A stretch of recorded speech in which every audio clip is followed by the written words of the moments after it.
Comme énormément de monde, j'aime les parcs d'attractions. Les sensations fortes, l'effervescence, les cris, les rires, parfois même les pleurs à la sortie du train fantôme. Mais j'imagine que personne ici ne connaît le parc aux Lumières. En fait, si vous êtes en capacité de lire ce texte, il est très probable que vous n'en ayez jamais entendu parler. Ce récit vous paraîtra sans doute saugrenu, mais nul doute que vous bénirez le jour où vous l'aurez lu. Si vous tombez par hasard sur ce lieu, eh bien, c'est la seule façon de le trouver, par hasard. Enfin, pas totalement. D'après mes recherches, on tombe sur le parc lorsque l'on traverse des périodes difficiles, ruptures douloureuses, états dépressifs plus ou moins avancés. C'est comme si une force inconnue, le destin diront certains, plaçait le parc aux Lumières sur notre chemin en ces temps amers, comme pour nous réconforter. D'une drôle de manière, vous en conviendrez au fil du récit. Je ne parlerai pas ici d'un cas en particulier, mais de généralités concernant l'endroit que j'ai pu constater et regrouper selon les différents témoignages. Comme je l'ai dit, on tombe toujours sur le parc aux Lumières par hasard, à la sortie d'un virage, en rase campagne, sur un chemin de terre au beau milieu de la forêt, jamais près d'une grande ville, jamais près d'habitation, toujours la nuit. Un Américain a trouvé le parc alors qu'il faisait du stop en plein milieu du désert. Un Allemand a croisé sa route lors d'une randonnée nocturne en montagne, et un Français est tombé dessus après avoir conduit sa voiture dans le fossé sur une route de campagne. Aux premiers abords, le parc paraît immense, mais plus notre regard s'attarde dessus, plus il semble rétrécir, comme si sa volonté première était d'impressionner, d'écraser par sa grandeur. Puis, comme mu par une envie d'attirer les visiteurs, il regagne une taille humaine, plus intime. Ceux qui en ont fait la rencontre l'ont décrit comme un spectacle lumineux incroyable, d'autant plus qu'il a lieu dans des endroits complètement incongrus et déserts. Des lampions rouges, jaunes et blancs sont suspendus absolument partout, donnant l'impression qu'une ville s'est réveillée et est sortie du sol au milieu de nulle part. De l'extérieur, on peut voir les montagnes russes, les chapiteaux, les ballons multicolores, mais tous les témoins ont été frappés par l'absence de bruit. Aucune musique, aucun son ne provient des chariots vides dévalant les pentes des montagnes russes. Bien que les témoins aient démontré une certaine curiosité, ils ne se sentaient pas irrémédiablement attirés par les lieux. Il n'y a aucun sortilège qui les aurait poussés à s'enfoncer dans le parc aux Lumières. Tous y sont entrés de plein gré, et quelques-uns ne sont même pas allés jusque-là. Un Japonais, par exemple, qui avait croisé la route du parc une nuit entre Tokyo et Osaka, a déclaré s'être arrêté au seuil de l'entrée, puis avoir fait demi-tour, car il avait cru que l'endroit était fermé. Nulle obligation de pénétrer dans le parc donc. Concentrons-nous donc sur ceux qui sont allés à l'intérieur. C'est quand on pénètre dans le parc qu'on commence finalement à entendre quelque chose. Une musique lointaine, un écho presque, comme si le son provenait d'un haut-parleur dont on aurait réduit le volume au minimum. Ce qui frappe le plus dans cet endroit, c'est l'absence de monde. Il n'y a absolument personne. Pas de queue devant le stand de pop-corn ou devant le train fantôme. Pourtant, toutes les attractions sont ouvertes. Le tir au pigeon attend que quelqu'un vienne tenter sa chance. Les boîtes de conserve empilées, du jeu de massacre, patientent, dans l'attente d'être chahutées par une balle. Là aussi, il n'y a aucun personnel. Le parc fonctionne seul. Les témoins décrivent alors, tous sans exception, une sensation étrange qui s'empare d'eux. Ils ont soudainement l'impression que ce parc n'est pas là par hasard. Plus précisément, et sans pouvoir l'expliquer, que le parc aux Lumières est ici pour eux. Ils ressentent aussi que pour une raison inconnue, ils ont quelque chose de bénéfique à retirer de cette aventure. Alors, naturellement, on s'avance plus loin dans le parc, on déambule, sans vraiment avoir de but dans les allées vides, toujours bercé par cette musique lointaine, et on entre dans une attraction.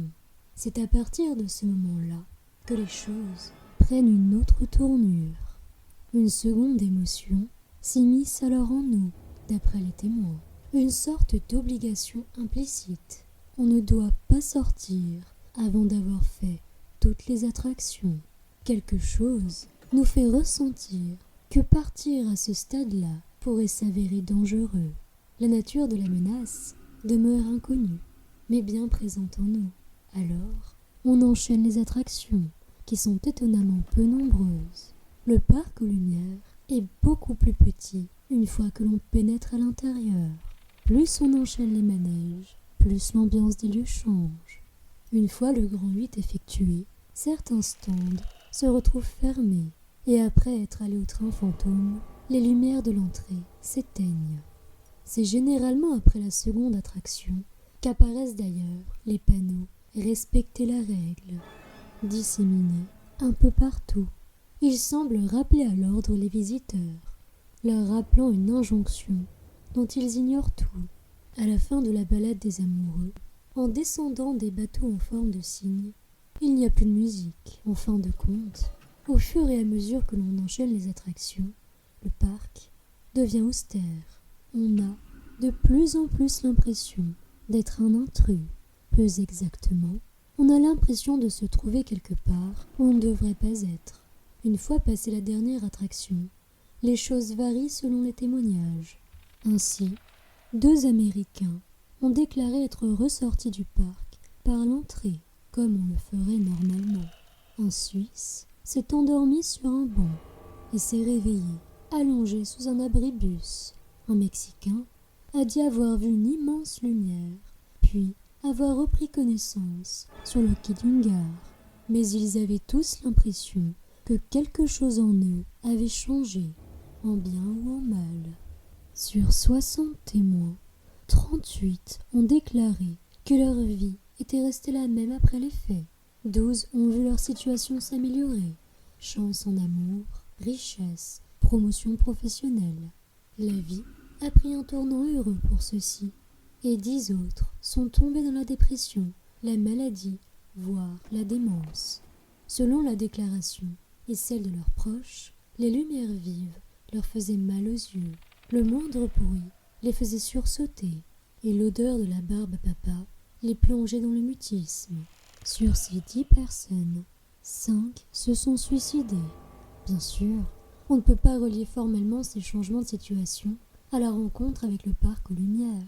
Ce ne sont que de simples constatations. Néanmoins, avec toutes les infos que j'ai compilées, j'ai compris que tout le monde, à une période de sa vie où ses défenses sont au plus bas, peut tomber sur le parc aux lumières. Si vous pensez pouvoir en retirer quelque chose de bénéfique, libre à vous d'y entrer. Toutefois, lisez bien le passage qui suit. Avec toutes ces confessions, j'ai pu établir une sorte de notice pour que les choses se passent bien. J'ai mis en commun les témoignages les plus heureux, comme ils possédaient plus de similarités que ceux plus sombres. J'en ai déduit les choses à faire et celles à ne pas faire. Ceux qui s'en sont le mieux sortis ont commencé par le tunnel des amoureux. On peut y voir 3 spectacles de poupées. La première scène montre l'amour naissant entre un homme et une femme. La seconde voit le couple se séparer. Mais lorsque le bateau sur lequel vous vous trouvez passera la 3e porte, fermez les yeux. Vous entendrez des bruits très forts, certains si près de vous que vous sentirez votre corps trembler. Un mélange de musique dissonante ou de hurlements, disent certains. Quoi qu'il arrive, n'ouvrez pas les yeux. Des 5 personnes qui se sont suicidées, toutes avaient désobéi. Montez ensuite dans le grand 8. Vous le trouverez étonnamment silencieux, car le chariot ne fait aucun bruit lorsqu'il se déplace sur les rails. Vous non plus, ne faites aucun bruit. J'expliquerai ce point plus en détail un peu plus tard. Le manège n'est pas très haut. Il ne sera donc pas difficile de retenir vos cris en cas de sensation forte. Arrive ainsi un phénomène assez étrange, qui n'a pas été vécu par tous les témoins de la même façon. Pour certains, le tour de Grand 8 a duré des heures. D'autres ont rapporté qu'ils n'avaient même pas eu l'impression d'avoir parcouru les rails jusqu'à la fin. En fait, ils ne se souviennent même pas être descendus de l'attraction. Quoi qu'il arrive, prenez votre mal en patience. Ne criez pas et ne sortez pas vos bras du chariot. Les panneaux « Respectez la règle » vont apparaître. Ils seront plus ou moins nombreux. Qu'importe ce qu'il s'est passé dans le Grand 8. Au fil des témoignages, j'en ai déduit que cette règle se situe autour de l'idée qu'il ne faut pas attirer l'attention, ne pas crier ou faire de gestes extravagants. Surtout que plus l'heure avance, moins il nous semble que votre présence soit la bienvenue. Quant à ce qui arriverait si vous ne respectiez pas cette injonction, je n'en ai aucune idée. Il n'y a qu'un seul cas dans lequel une personne a crié lors du Grand 8, un Italien qui est entré dans le parc avec son petit frère, ce qui en fait d'ailleurs le seul cas où 2 personnes sont entrées en même temps. Lors du tour, le plus jeune a crié, impressionné par la descente. Ils ont ensuite enchaîné les attractions, mais les lumières se sont éteintes bien plus vite que ce qu'ont rapporté les autres témoins. Lorsqu'ils en eurent fini avec le parc, l'Italien rapporta qu'un voile noir était passé devant ses yeux et qu'il s'était retrouvé à marcher au bord de la route, seul. Il n'a jamais revu son petit frère. Dirigez-vous vers le train fantôme et installez-vous dans un wagon. Concentrez-vous sur vous et n'ouvrez pas les yeux non plus. De toute façon, il n'y a rien à voir. Le wagon se déplace dans l'obscurité la plus totale. À l'occasion, vous sentirez quelque chose vous frôler. Ne criez pas, respectez la règle. Vous ressortirez de l'autre côté au bout de quelques minutes. Bien que ce ne soit pas le manège le plus effrayant, les témoins affirment que ces quelques minutes sont celles durant lesquelles ils se sont sentis le plus en danger, sans toutefois pouvoir l'expliquer. La dernière attraction, c'est le carrousel. Si vous avez respecté l'ordre établi plus haut, il devrait s'agir du dernier manège encore allumé. Tout le reste du parc sera plongé dans le noir. Je ne sais pas si ce détail a quoi que ce soit en rapport avec leur bonne fortune, mais les 12 personnes qui s'en sont le mieux sorties étaient assises dans le carrosse de princesse. Ne prenez pas de risques et respectez toujours la règle. Vous me direz qu'il n'y a pas de quoi hurler de terreur sur un vieux carrousel. Vous auriez raison, mais du coin de l'œil, il y a de fortes chances que vous apercevrez des choses bouger dans l'obscurité autour du manège. Il est possible que vous croirez voir s'agiter les chevaux de bois derrière vous. Peut-être qu'au loin, d'un coup d'œil fugace, vous verrez l'ours en train de jongler ou le clown qui attend sagement les visiteurs derrière le comptoir du stand du jeu de massacre. Il arrivera peut-être que l'espace de quelques secondes, vous ne soyez pas seul dans le carrosse. Mais quoi qu'il arrive, respectez la règle. Après ça, vous serez normalement venu à bout du parc aux lumières, sain et sauf. Sortez comme vous le pouvez, sinon, comme pour certains, le parc s'en chargera. Voilà tout ce que j'ai pu déduire des différents témoignages. Ce qui se passe ensuite est encore moins sûr. Bonheur, malheur, richesse, maladie, rien n'est garanti. Une chose l'est néanmoins, c'est que vous n'êtes pas obligé d'entrer dans le parc aux lumières. Pour ma part, je n'ai jamais croisé sa route, mais ma vie n'est pas terminée, et elle me réserve sûrement des passages compliqués. Il y aura certainement des moments où je serai au plus bas. Qui sait alors si au détour d'un chemin, je ne tomberai pas sur les magnifiques lumières de ce parc vide. Si vous êtes vous-même dans une période sombre, je ne saurais trop vous conseiller que de ne pas vous promener dans des coins trop isolés quand le soleil a disparu derrière l'horizon. Quelque part, le parc aux lumières attend patiemment de croiser nos routes. Si cela arrivait, repensez à ce que vous venez de lire et surtout, respectez la règle.